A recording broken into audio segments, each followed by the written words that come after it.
Srimad Bhagavatam, Canto 1, Chapter 4, Text 12. Shivaya lokasya bhavaya bhutaye uttama shloka parayana janaha jivanti natmartham aso parashrayam Mumocha nirvidya kuta kalevaram. Those who are devoted to the cause of the personality of Godhead live only for the welfare, development, and happiness of others. They do not live for any selfish interest. So, even though the emperor, Parikshit, was free from all attachment to worldly possessions, how could he give up his mortal body, which was shelter for others? Parikshit Maharaj was an ideal king and householder because he was a devotee of the personality of Godhead. A devotee of the Lord automatically has all good qualifications, and the emperor was a typical example of this. Personally, he had no attachment for all the worldly opulences in his possession, but since he was a king for the all-around welfare of his citizens, he was always busy in the welfare work of the public, not only for this life, but also for the next. He would not allow slaughterhouses or killing of cows. He was not a foolish and partial administrator who would arrange for the protection of one living being and allow another to be killed. Because he was a devotee of the Lord, he knew perfectly well how to conduct his administration for everyone's happiness: men, animals, plants, and all living creatures. He was not selfishly interested. Selfishness is either self-centered or self-extended. He was neither. His interest was to please the Supreme Truth, personality of Godhead. The king is the representative of the Supreme Lord, and therefore the king's interest must be identical with that of the Supreme Lord. The Supreme Lord wants all living beings to be obedient to him and thereby become happy. Therefore, the king's interest is to guide all subjects back to the kingdom of God. Hence, the activities of the citizens should be so coordinated that they can at the end go back home, back to Godhead. Under the administration of a representative king, the kingdom is full of opulence. At that time, human beings need not eat animals. There are ample food grains, milk, fruit and vegetables, so that the human beings as well as the animals can eat sumptuously unto their heart's content. If all living beings are satisfied with food and shelter and obey the prescribed rules, there cannot be any disturbance between one living being and another. Emperor Parikshit was a worthy king, and therefore all were happy during his reign. Shivaya lokasya bhavaya bhutaye ya uttama shloka parayana janaha jivanti natmartham aso parashrayam mumocha nirvidya kuta kalevaram. Those who are devoted to the cause of the personality of Godhead live only for the welfare, development and happiness of others. They do not live for any selfish interest.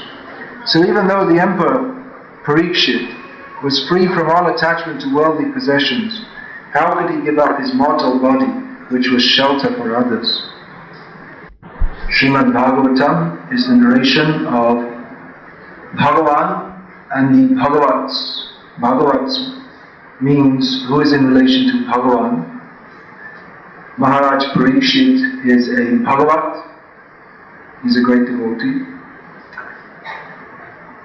Those who desire to be Bhagavats, they are advised to follow in the footsteps of great devotees. Mahajano Yenagata Sapanta.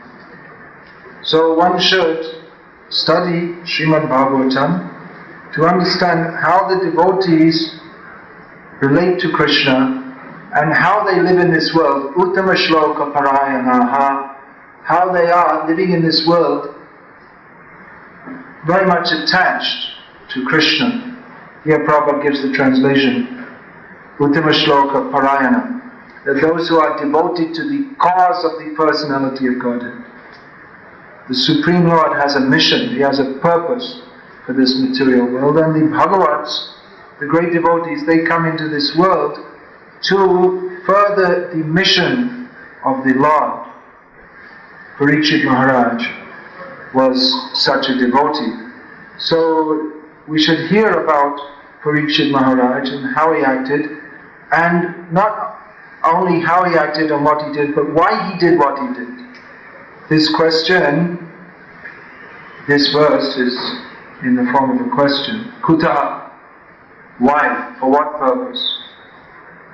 This question is asked by Shonak Rishi to Suta Goswami. Why?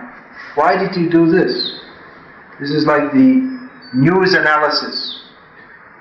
On the front page you have the news, and further inside the newspaper you have the news analysis. Why did this politician do this or that? Or maybe he's taking a gamble, or what will be the future consequences? There's the analysis, trying to understand why they are doing what they are doing. So here, Shonak Rishi, asking on behalf of the sages at Naimisharanya, is trying to understand why Parikshit Maharaj gave up his responsibility as king. He accepted the curse of the young Brahmana boy, Shringi. He didn't have to accept the curse that he would die within 7 days. He didn't have to, because being a great devotee, he was very powerful. He could have counteracted the curse, or he could have called sages. He could have consulted them. We see that so many sages came when they heard that Parikshit Maharaj was fasting to death on the bank of the Ganga or Yamuna. And so many sages came, so he could have found a way to counteract this curse, or he could have personally counteracted it and sent the curse back on the young Brahmana boy. Or many times we see when someone is cursed that the person who is cursed, they fall down and beg forgiveness at the feet of the person who cursed them, that please forgive me, and the curse must take effect, but they'll find some way to lessen or mitigate its effect, or even though the curse will take. There are so many examples that Gautam with Ahalya, that yes, you have to be a stone, but you will be delivered when Lord Ram comes. So the good side of it is that you'll get the darshan and blessings of Lord Ram, which is worth to wait around as a stone to do that. So it ultimately, there's so many examples. The Nalakubra and Manigriva, the same thing. They had to take a horrible condition of trees, but it was worth doing that to ultimately be delivered by Krishna. So the curse became a benediction. So it could have been counteracted or mitigated, or something could have been done. But Parikshit Maharaj, he simply, okay, alright, you cursed me to die? Alright. And he gave up his kingdom. So Shonakadi Rishi, they were not very happy. Or they're not exactly not very happy, but they were surprised. Because a king, he shouldn't just give up his kingdom like that. If he's a good king and he's doing his job properly, he should do his job. Why? For the sake of parashraya. Here the word is given, parashraya. The king is the shelter for others. So if the king gives up his position, then they become anashrita. They become without any shelter. And then the world becomes open for rogues, thieves, dakus, and all these unwanted elements. Then without a proper king, strong, who can control for the proper cause, then chaos will ensue in society. So they were asking then, why did he shouldn't have been so detached. He had a service to do for Krishna. So why did he give it up? That was the question. Intelligent question. You see that? Shonab Rishi, he was listening, but it wasn't just as a matter of formality. Nowadays we see they have Bhagavad Sapta. And people, they come and they listen, but they're not really trying to understand the subject matter. That's described in Bhagavad itself. When we hear Bhagavad, Tat Shrinvan Supatam Vicharana Paro, one should Tat Shrinvan, one should hear Srimad Bhagavatam very carefully. Tat Shrinvan Supatam, study very carefully, and Vicharana Paraha, one should apply his intelligence to try to understand the subject matter. So why? The question should come, why? We find Parikshit Maharaj himself, who is the subject of the questions. We'll find throughout the course of the Bhagavad, narration by Shukdev Goswami, that he himself asks so many questions which elucidate the subject matter more and more. Why did Krishna, Parikshit Maharaj would ask, why did Krishna, who has come to teach religious principles, why has he danced with other people's wives, which is against religious principles? He asks the question. He asks the question that why is it that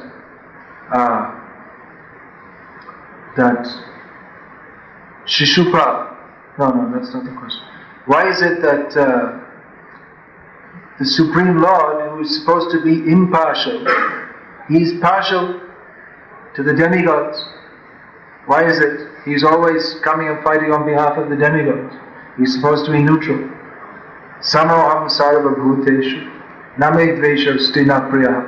Krishna says in the Gita, I am equal to all. I'm not particularly friendly or unfriendly towards anyone. So this question, Parikshit Maharaj, he was listening very carefully. He liked to hear. Shonakadi Rishi, they also liked to hear. They took taste in it. Vayantuna vitripyama uttama, the same word, uttama shloka, vikrame. They said that we like to hear about the wonderful activities of uttama shloka. We are not satiated because yet chinvatam rasagyanam swadu swadu pade pade. By hearing this discussion of Krishna Katha, then by hearing repeatedly, then the rasa jnanam, one becomes knowledgeable about rasa, the rasa becomes extracted, and we can taste that nectar of Srimad Bhagavatam at every step. So this attitude to hear Srimad Bhagavatam, try to understand. The sages are trying to understand. It doesn't seem right that, after all, the Pandavas, they had gone through so many difficulties and they'd taken back their rightful kingdom from Duryodhana, and then shortly after that they left this world, and in the absence of any of their sons being alive, then their grandson Parikshit Maharaj took up the responsibility of the state. So much endeavor was there to establish the devotees on the throne. And Parikshit Maharaj, he inherited the throne which the Pandavas had won back with great endeavor. But he's also just giving it up. Doesn't seem right. He has a duty. He has a responsibility. Why is he doing that? He's supposed to be living for the benefit of others, and actually Parikshit Maharaj was living for the benefit of others, as Prabhupada points out. A very important point. I could never imagine this before I heard it from Prabhupada, that it's a point which, unless we're instructed in it, it's not a point that we'll come to understand very easily ourselves. That selfishness is either self-centered or extended.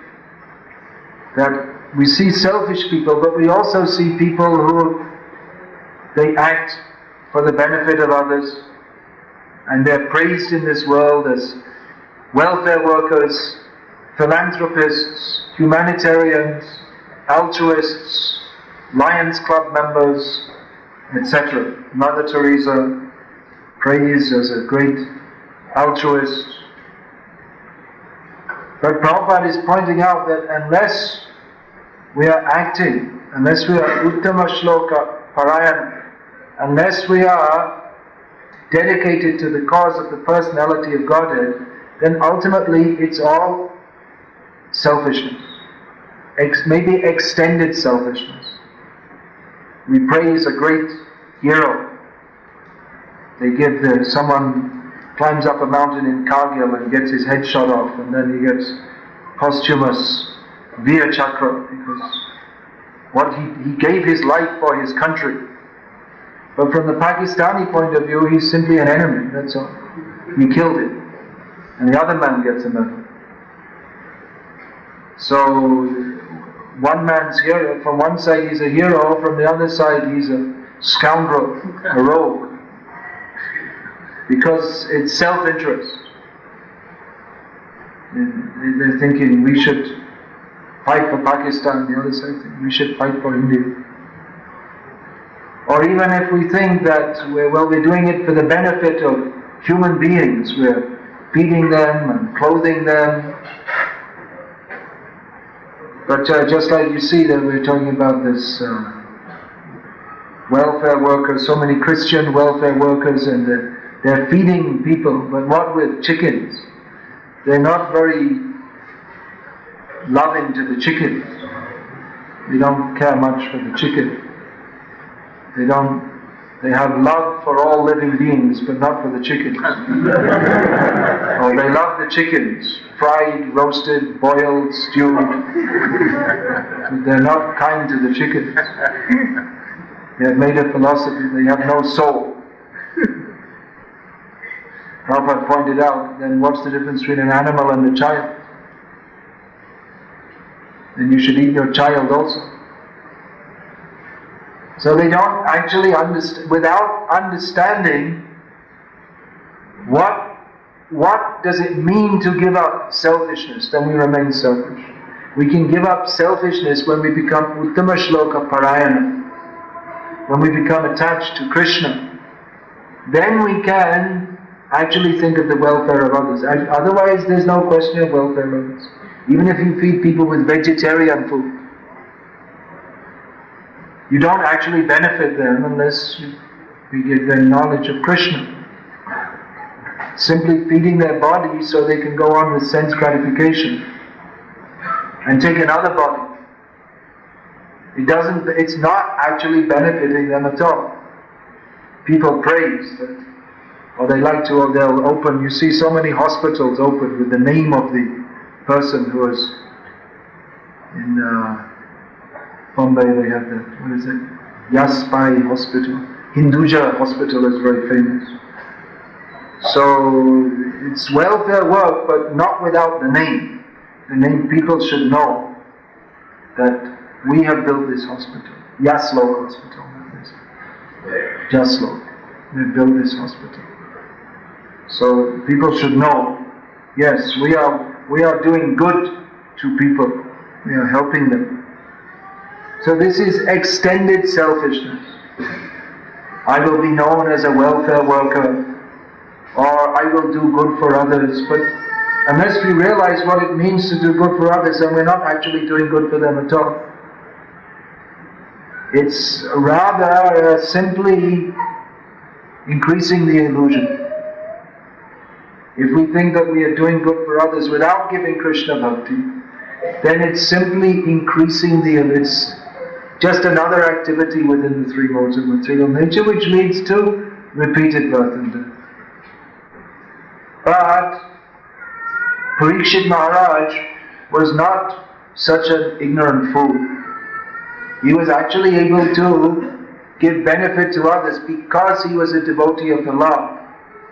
He was protecting the citizens for the sake of guiding them on the path of Krishna Bhakti. Kshatriyas and Brahmanas in conjunction with each other, working together.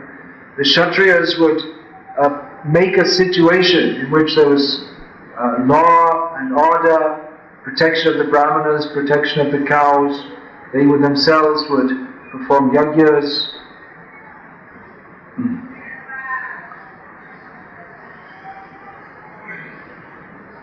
And the Brahmanas, they were also protected, so they would dispense spiritual knowledge to human society.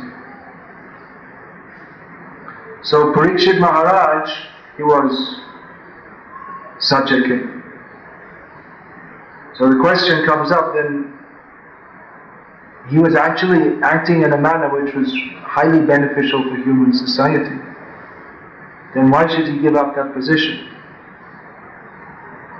Of course, the answer is that by doing so, the Srimad Bhagavatam became spoken, which is... There's more than one reason. One reason is the Bhagavatam was spoken, which is the topmost contribution to human society. That Srimad Bhagavatam was spoken. Already Srimad Bhagavatam was there, but it became Shukamakad Amrita Drava Samyutam. Bhagavatam is already perfect. Krishna is perfect. Bhagavatam is Krishna, literary form. But it became even more relishable when it was spoken by Shukadeva Goswami. That is the nature of Bhagavan and Bhagavad Katha. Even though it's completely perfect, it becomes better. There's no end to bhakti. If we think that now I have reached the topmost position of bhakti, actually we say Uttam Bhakti, but actually there is no topmost position, because it's not a position, it's rasa, it's liquid. It means it's always flowing. So it's always increasing. It's Anandam Buddhi Vardhanam. It's an ever increasing ocean of nectar. It's not that one reaches a point in bhakti where there's no further to go. There's always increasing nectar. But that also is not because of distress. It's just like if you're working for a software company, there's no end to the work. Just to give an example. If you're working 20 hours a day and you do it for 5 years, if you don't collapse dead in between, there's no end. There'll always be more work. There'll always be new projects, new ideas. But it is, in the beginning you may be very enthusiastic, but ultimately it's just Parishram, Pavarga. This is called Pavarga. Pa, pa, ba, ba, ma. Pa means Parishram, which is followed by fa, thena, foaming at the mouth. Then ba, dyartha, it's all useless, disappointment.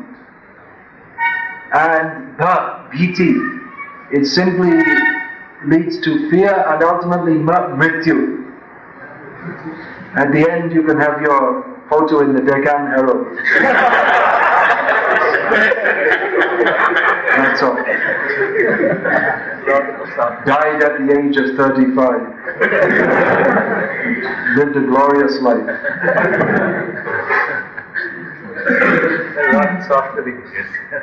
I guess. That's why I gave that example. I could have given the example of a bowling alley owner or something like that also. Do you have any bowling alley owners? Yes. I know. It's all the same. It's all, without Krishna Bhakti, it's Shrama Eva Hi Kevalam. At the end you could say, I worked hard. I opened a Shram Mandir. Have you seen, sometimes they call the factory. This is following Vivekananda's idea. Shram Mandir. Don't go to the mandir, go to the factory. This is, work is worship. So, that is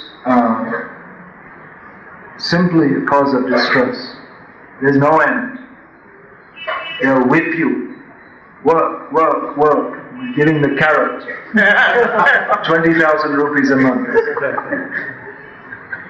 And no time to do anything with it. You can, the 4 hours you have free, you can sleep in an air-conditioned room. That's all you can afford, an air conditioning. And you can drive to work in a Cielo car. These are the facilities you get.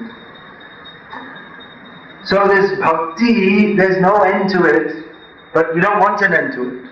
That is the opposite. In material life, you want a holiday. Please, I have to have a holiday. At least give me 7 days a year. Give me a holiday. At least I can catch up on my sleep. But in bhakti, it's anandam buddhivardhanam, ever increasing nectar. So, Shukdev Goswami, he spoke Bhagavat, which was already there, already perfect, but it became Shukamakad Amrita Java Samyutam. It became even more relishable, having emanated from the mouth of Shukdev Goswami. Because it appears that even though Vyasadeva is the incarnation of God, that Shukdev, his realization or his appreciation is even more intimate. Aham vedmi shukho veti, Vyasa vedi, na veti va.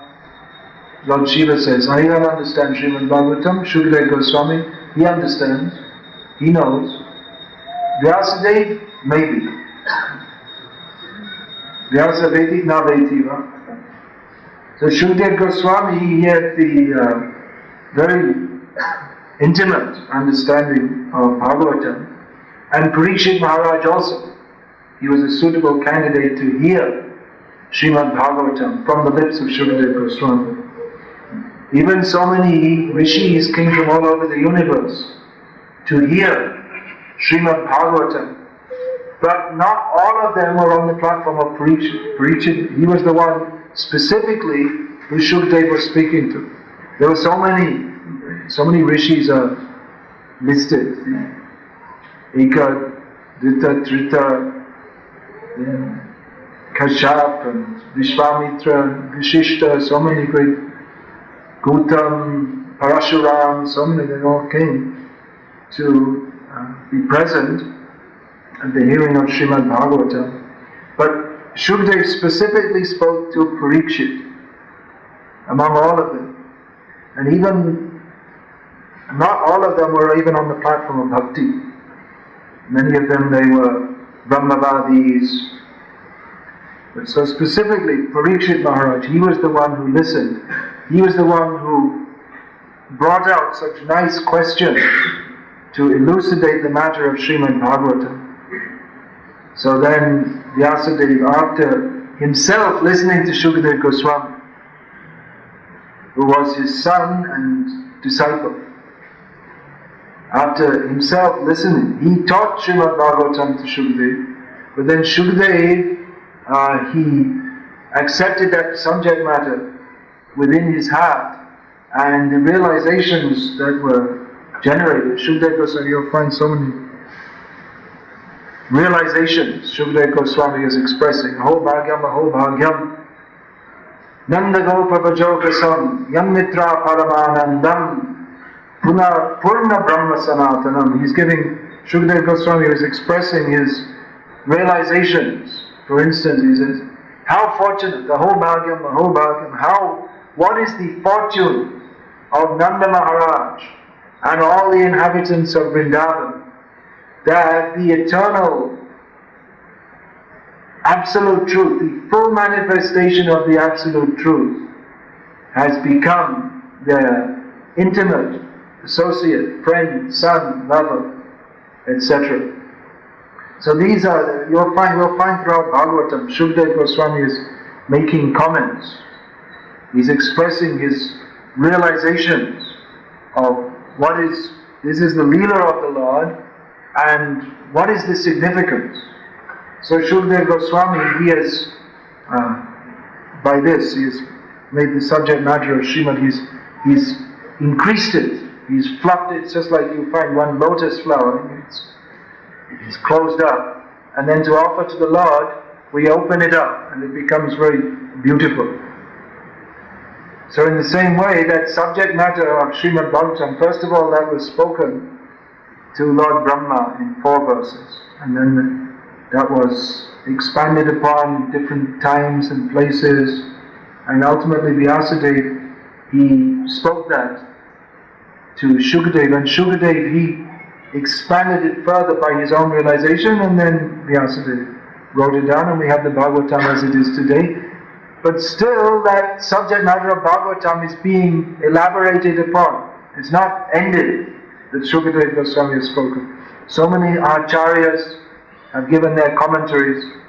Prabhupada, when he was giving his commentary on Bhagavatam, he would consult 13 commentaries, 12 in Sanskrit and the Bengali commentary by his own Guru Maharaj. 12 principal commentaries. But actually there are more than 60 known commentaries on Bhagavatam.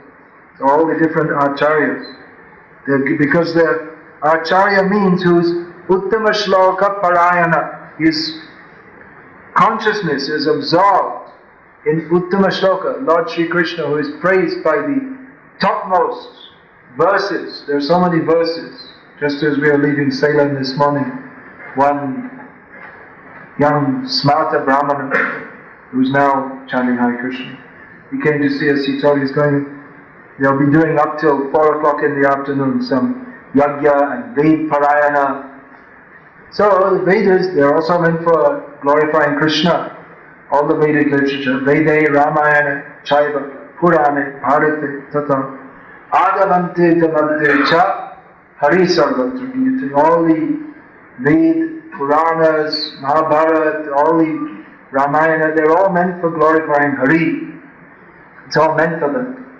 But the Vedas, that may be not very directly glorifying the Supreme Lord, whereas the Srimad Bhagavatam, that is the topmost Vedic literature, because within this Bhagavatam there is no scent of anything but glorification of the Supreme Personality of God. Therefore, from the very beginning it's declared, Kaitava Dharma Projata, this herein all kind of cheating religion, or that which is not directly declared Krishna's tu Bhagavan Swayam, that is rejected from Srimad Bhagavatam, is directly simply glorifying Krishna and glorifying Bhagavad Bhakti. It's for glorification of Bhagavan, Bhagavata and Bhakti.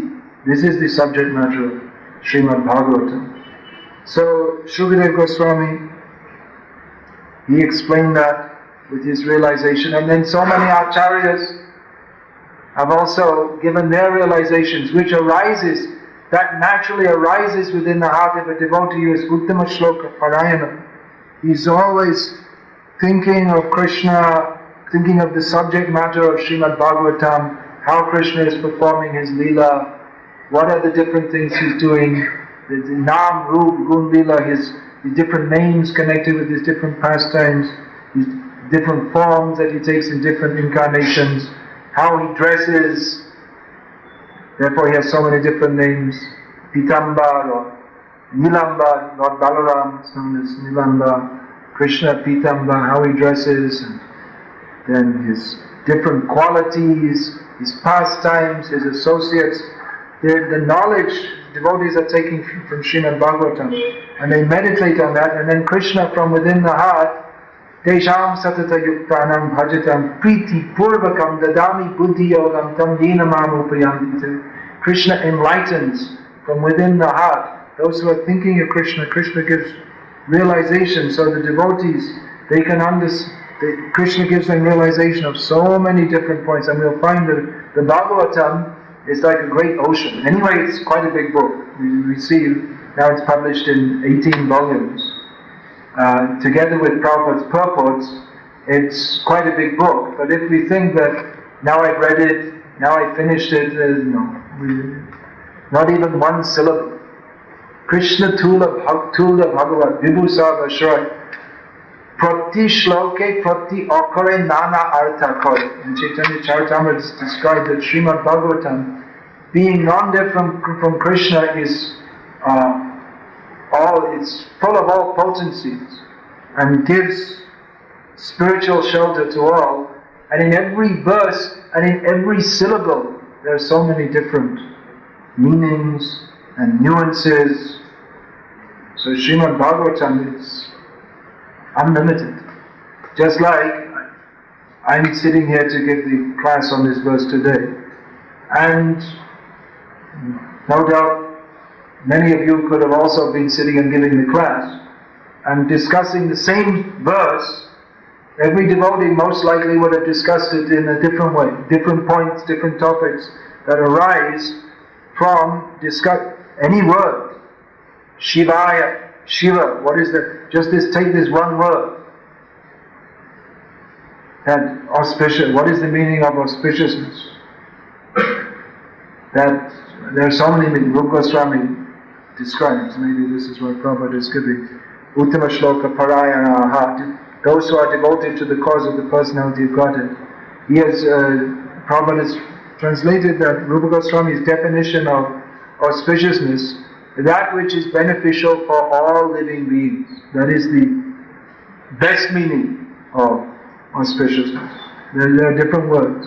Shiva, Shubha, Mangala, Kalyan, different words with different nuances of meaning.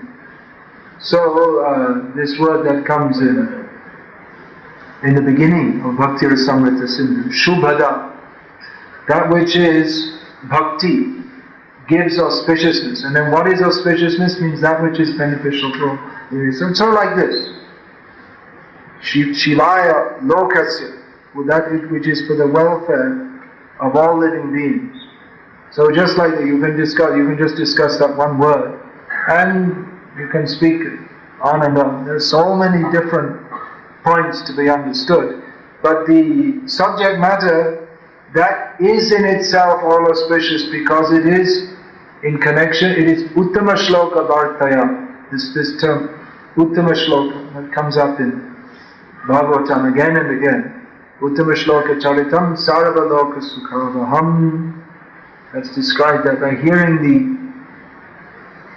the character, hearing about the qualities of Lord Sri Krishna, who is described by the topmost verses, Sarva Loka Sukhavaham, can make everyone within the universe very happy. So Uttama Shloka Vartaya, that's described in the second canto, that with every rising and setting of the sun, the people's lives, they are diminishing, it's going away, it's being destroyed, except for those who discuss Uttama Shloka Varta, topics of Uttama Shloka. So, this is what we should discuss. This is the topic. This is the topic. This is the proper topic for discussion. And we may discuss in different ways what is the meaning of auspicious. Auspiciousness means in connection with Krishna. Any word we can take. We have to see how it comes in relationship with Krishna. Chaitanya Mahaprabhu was doing that. He was a Sanskrit teacher in his youth. Then when he went to Gaya for performing the ceremonies for his deceased father, in the meantime he got initiation by Ishvara Puri and came back as a God-intoxicated person, although previously he'd been covering that over, covering his feelings for Krishna over. So when he came back again, he came to school and he taught everything, every word in relation to Krishna. Because he couldn't talk of anything but Krishna. So he went on the whole morning talking, and then he just looked at his class, and they all looked bewildered. So he said, "Did you understand anything?" He said, "No." They said, "Well, just take it from me. Everything is meant for understanding Krishna. That's all. Every word is meant for understanding Krishna. Whether you understand or..." Same thing, Madhvacharya, that the Pandits, they used to challenge each other. So he was saying that the Mayavadis, they want to interpret Vishnu Sahasranam in another way. So he said, I can explain every name of Vishnu 1,000 ways. 1,000 names, 1,000 ways. He said, oh. They didn't believe. So okay, so he did one name. And you just got to start this and said, all right, we believe you. We couldn't follow your explanations. They're so deep, but we accept. So empowered by Krishna to explain every word that can be explained in relationship with Krishna. So here that point, the question is there, and the point comes out that Parikshit Maharaj, even though he was serving Krishna as the king, but he showed also the path for everybody that ultimately, whatever we may be doing in this world, we have to leave it. Immediately he started, if you find Shukdev Goswami, he speaks at, his speaking begins at the beginning of the second canto. Then immediately he started lambasting the position of people in material life, how they're wasting their life. Apashyatam atma tattvam griheshu grihamedhinam, how they are simply wasting their lives. They don't see what is, those who are simply tied up in household life, they don't see what is atma tattva, what is the reality of the soul. They're simply wasting their time. Nidra, what is that? Nidra hriyate bhaktam.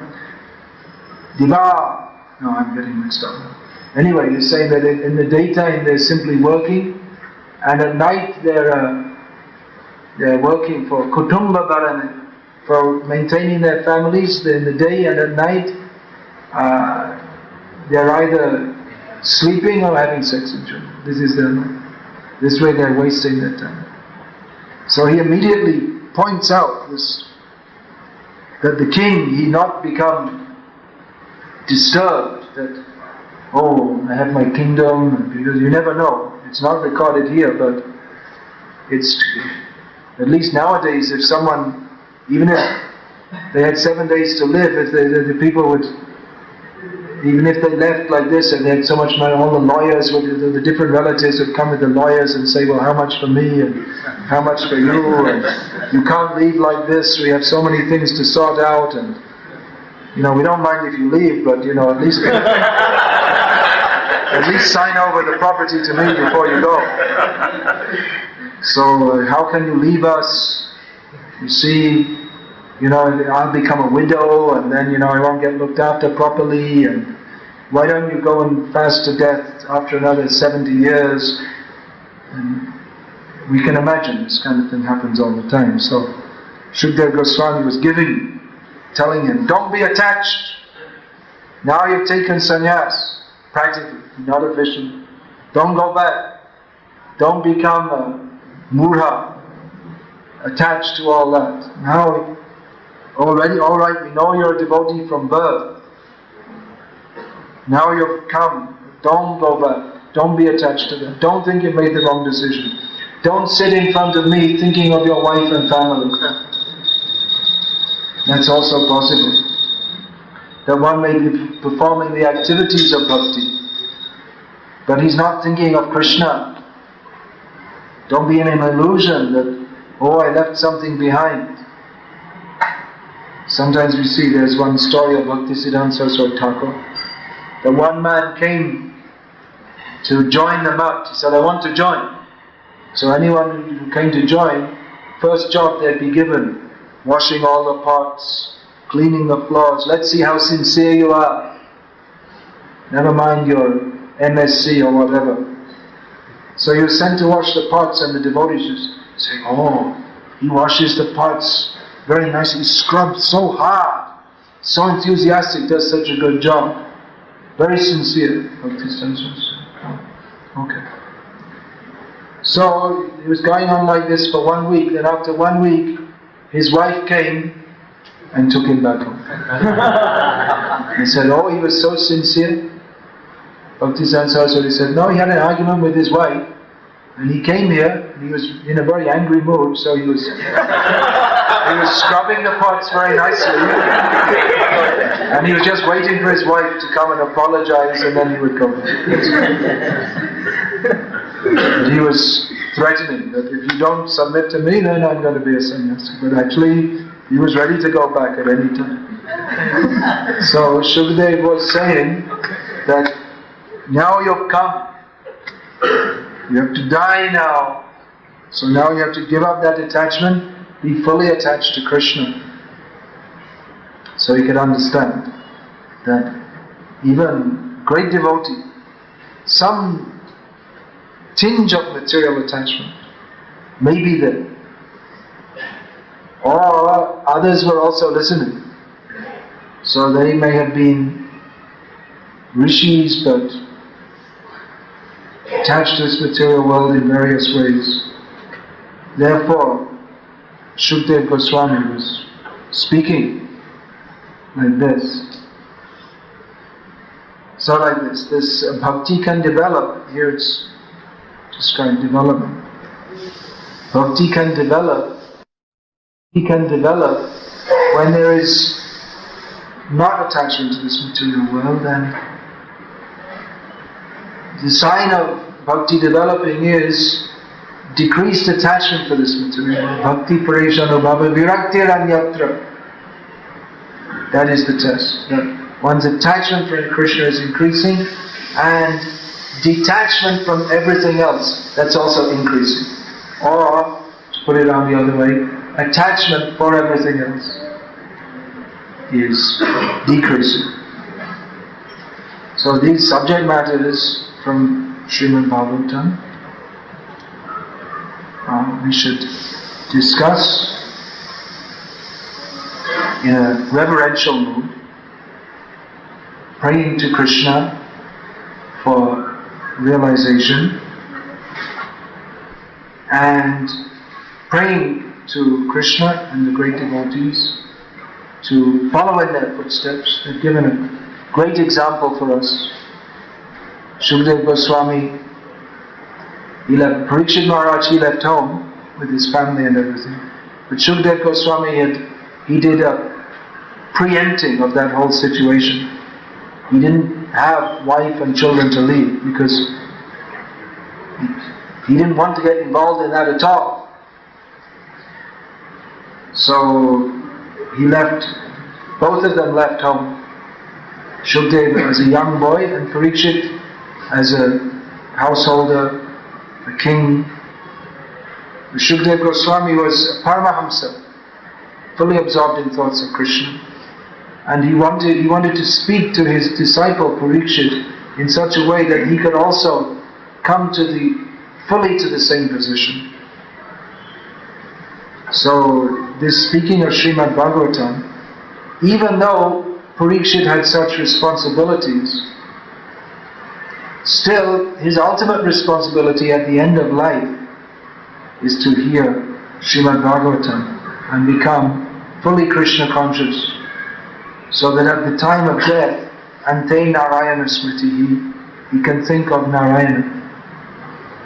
So Shukadeva Goswami is pointing out to him that now is the time you have to be fully detached. That may not be in everyone's stage, in every stage of life. One is ready for that or is practicing like that. When Parikshit was administering the kingdom, he was expected to do so in such a way that he was parashraya, he was shelter for others. He had a certain duty to do, which meant that he had to interact with the material world in various ways. But ultimately he had to understand that you can't remain in this position forever. You're giving shelter to others, but that's only on behalf of Krishna, and someone else will come and do it. But your ultimate duty is to fully take shelter of Krishna. So that he did, and set the example for us, that everyone has to plan their life in such a way that whatever duties, responsibilities, commitments or attachments we have, ultimately we have to become absorbed in hearing about and remembering Krishna, which is possible if we hear in the parampara system pure devotees who enlighten us about Krishna, so that at the time of death, being fully absorbed in Krishna, we can go to Krishna as Parikshit Maharaj did. Hare Krishna. Is there any question or comment or further elucidation about this?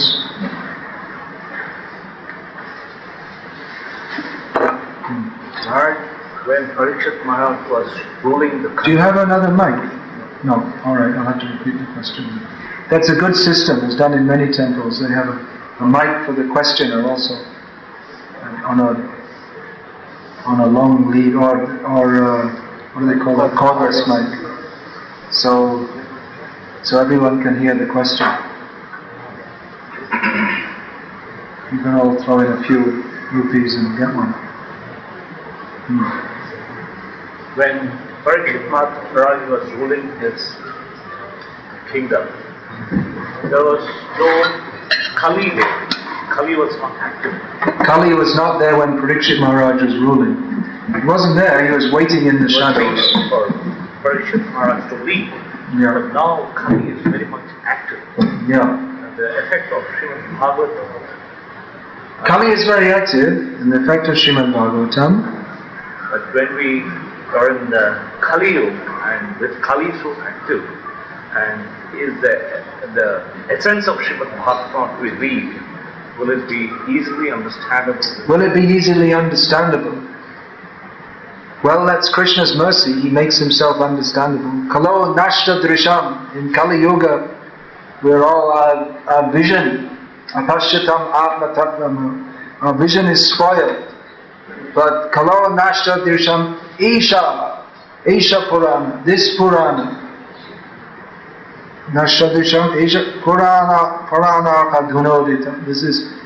This Purana is like the sun for removing the darkness of Kali Yuga. So yes, even though we are Manda Sumanda Mateo Manda Bhagya Yupudruta, even though we are fools, rascals, stupid, unlucky, wicked, etc., by the grace of Krishna, we can take benefit from Srimad Bhagavatam and become enlightened. That is Krishna's Achintya Shakti. Krishna can float stones on the sea, but more. That's why Chaitanya Mahaprabhu is considered the best of all avatars. Because floating stones on the sea or lifting Govardhan hill, that's not such a great feat. But delivering Jagai and Madhai, that is a much greater feat. What to speak of even by investing his power in someone else. By investing his power in Prabhupada, he has delivered millions of worse than Jagai and Madhais. So this is therefore Chaitanya Mahaprabhu is the avatar Esa, is the essence of all incarnations.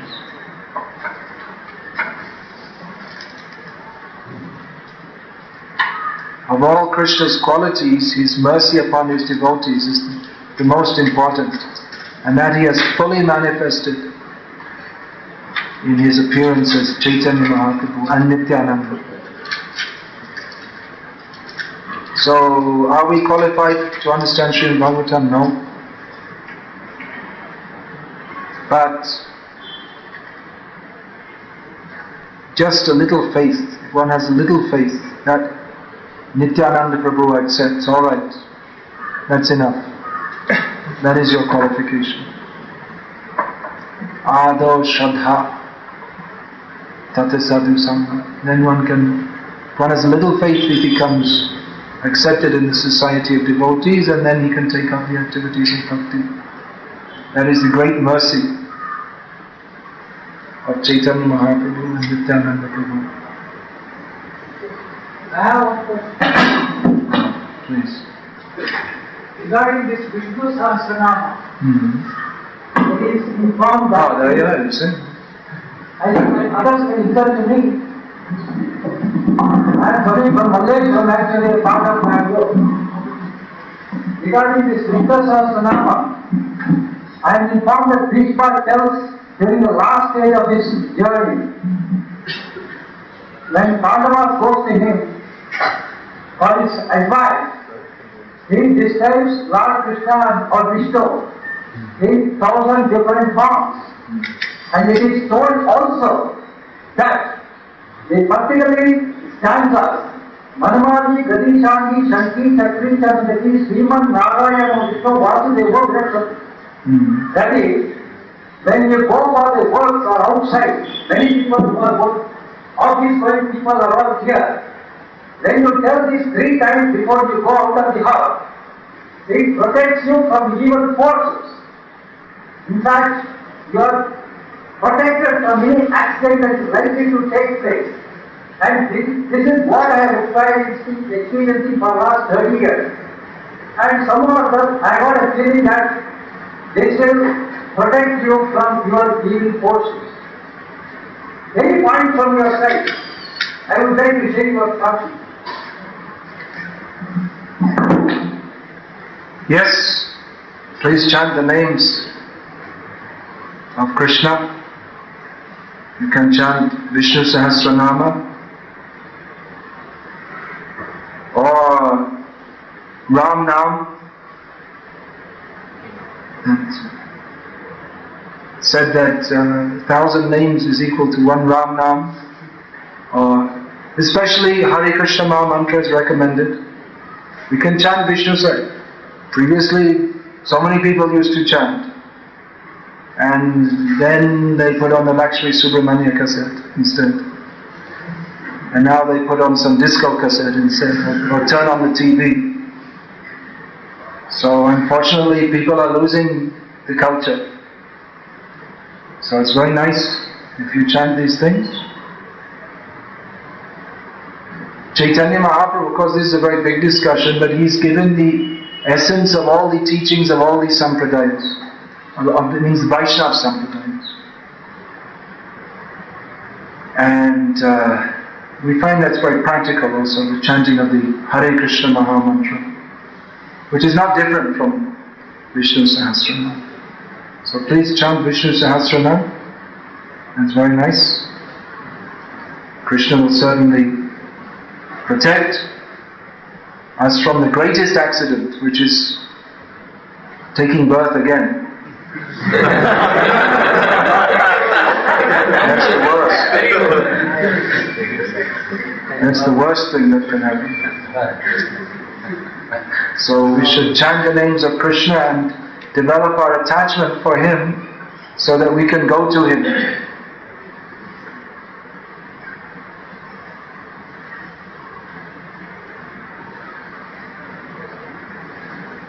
Getting birth in this material world, it's a bad accident. I had to tell someone I had a bad accident. What was that? I got born. Someone says, oh, it's my daughter's birthday today, 5 years old. Oh, so unlucky. Anyway, never mind. Chant Hare Krishna, then you won't have to get born again. Oh, you see the astrologers and they say, well, this is very auspicious and this is inauspicious, but when we say auspicious, it means a slightly better degree of inauspiciousness, because material life in itself is inauspicious. We say marriage, kalyana. But unless there's Krishna Bhakti, it's simply the cause of Bhava Bandhan, which is not Kalyan. Or Kalyan. Nuksham. It's Hindi. What do you say in Sanskrit? So, that's why you see, Srimad Bhagavatam is giving the same knowledge but with a completely transcendental perspective. That generally people, they worship God for some material benefit. That, dear God, bless us, that my children will pass their exams and get a job in America and cure my backache and so many things. But ultimately a devotee, he understands that if we're going to get born in this material world, then we have to suffer. So the real benefit, this is the primary stage actually, the real benefit is to get free from birth and death. And then even beyond that, even better than mukti, practically those who are tied up in material life, they can hardly even imagine what is the meaning of mukti. They don't aspire for it. But from the point of view of a pure devotee, even this mukti, kaivalya narakayate, tridasha pur akasha pushpayate. He says that going to the heavenly planets is like, it's meaningless. And as far as kaivalya mukti, or merging into the Brahma Jyoti, it is just like going to hell. Because there's no chance for Krishna Seva. So Krishna Bhakti, that is actually the real Amritam, the real nectar, for which we are in the depth of our heart. Everyone has their loving relationship with Krishna. But having forgotten that, we are simply thinking how to live in this material world. But the real message of Bhagavad Bhakti is how to develop our love for Krishna. So Bhagavatam is especially meant to teach us how to develop our love for Krishna. Therefore Srimad Bhagavatam is it's the final word in all the Vedic literatures. Even Vishnu Bhakti is taught in various Puranas and in the Mahabharata. But here in the Srimad Bhagavatam, from the very beginning, is stated that Dharma projita kaitava atra. All forms of, even Vishnu Bhakti described as a means for bodily, mental, or social emolument, even that is rejected here. Even the idea that we shall worship Vishnu and get bhakti, that is rejected. Diyamanam avinnanti vinamat sevananjana, that Kapila Dev says. Sarupya sarshti samipya kaivalapyam apyuta diyamanam grinnanti vinamat sevananjana. This mukti, Sarupya Mukti, Sarshti Mukti, Salokya Mukti, Kaivalya Mukti, which are them? Sarupya? Samipya in this group. So, even that, the devotees, they don't accept, they don't want Mukti, without the opportunity to serve Krishna. They don't want it. So, Krishna Seva, that is this bhakti, that is the actual nectar of life, that is beyond even the idea of worshipping Vishnu for any material benefit.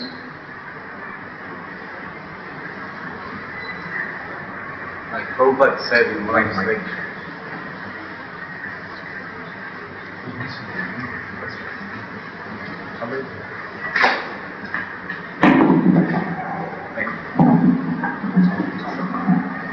Like Prabhupada said in one of his lectures that if you were all the Vaishnavas in the Vaikuntha Loka, then you would have come down here. Now I want you to go back to Goloka Vrindavan. Prabhupada didn't say this once, he said it many times.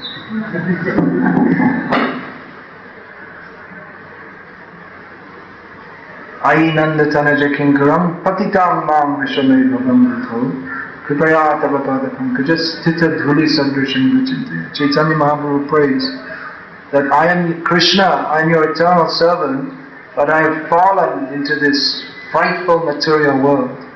Now please pick me up and count me among the atoms in the dust of your lotus feet.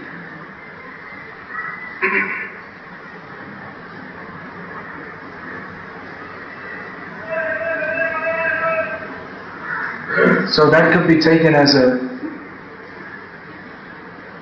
prayer for mukti, but then Chaitanya Mahaprabhu goes even beyond that conception.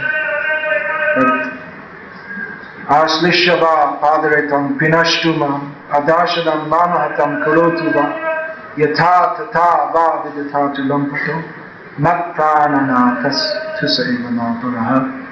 That Krishna, even if you're kind to me, that is very nice. But even if you're unkind to me, even if you kick me in your feet, you trample me, or that's very nice, then you get the dust of Krishna's lotus feet. But even if, much worse, you don't show, if you hide yourself from me, you don't let me come near you, you don't let me see you, you kill me in that way, still, unconditionally, you are my Lord, I worship you, you are the Lord of my life. So that is the highest stage of bhakti.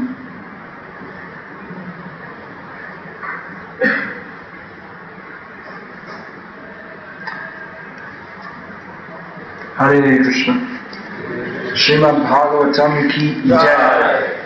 His Divine Grace Srila Prabhupada ki jai.